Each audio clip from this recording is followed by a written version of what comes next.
નમસ્કાર દર્શક મિત્રો, ખબર છે .com ઉપરથી હું દૃષ્ટિ આપ સૌનું સ્વાગત કરું છું. દર્શક મિત્રો, થોડાક જ દિવસો બાદ ચૈત્ર નવરાત્રિની શરૂઆત થઈ જશે અને ઘણા બધા લોકો આ પવિત્ર દિવસ દરમિયાન માતાજીની આરાધના પણ કરતા હોય છે. આજે આપણે જાણીશું ચૈત્ર નવરાત્ર જો તમે કરવા ઈચ્છી રહ્યા છો તો આ દિવસો દરમિયાન શુભ મુહૂર્ત ક્યારે છે. હવે વાત કરીએ કે કળશ સ્થાપના મુહૂર્ત ક્યારે છે.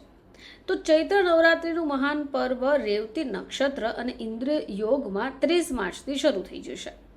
બનારસી પંચાંગ અનુસાર કળશ સ્થાપનનો શુભ સમય સવારે 6 વાગ્યાથી લઈને બપોરે 2 વાગ્યા સુધીનો છે.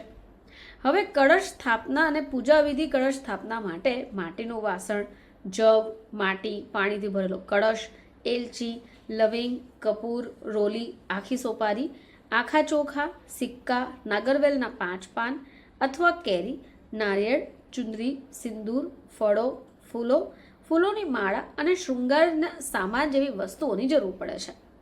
હવે તમારે પવિત્ર સ્થાનની માટીથી વેદી બનાવી એમાં જવ અને ઘઉં વાવવા જોઈએ અને એની ઉપર તાંબા અથવા માટીના કળશની સ્થાપના કરવી જોઈએ.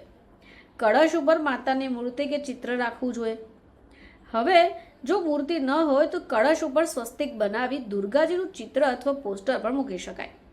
શાલિગ્રામને વિરાજિત કરી ભગવાન વિષ્ણુની પૂજા કરવી જોઈએ. નવરાત્રિ વ્રતની શરૂઆતમાં સ્વસ્તિક વાચન અને શાંતિપાઠ કરવાનો સંકલ્પ પણ કરવો જોઈએ. જે પહેલા શ્રી ગણેશજી ભગવાનની પૂજા કરવામાં આવે અને બાદમાં મુખ્ય મૂર્તિની પૂજા કરાય.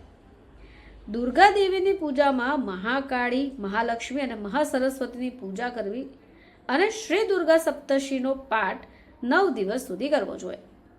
તો દર્શક મિત્રો, નવરાત્રિમાં આ બાબતોનું પણ ધ્યાન રાખવું જોઈએ કે પ્રથમ દિવસે સર્વાર્થ સિદ્ધિ યોગમાં દેવી શૈલીપુત્રની પૂજા, તિલક, ઉપવાસ અને જ્ઞાન પ્રાપ્તિ માટે અનુષ્ઠાન કરવામાં આવતું હોય છે.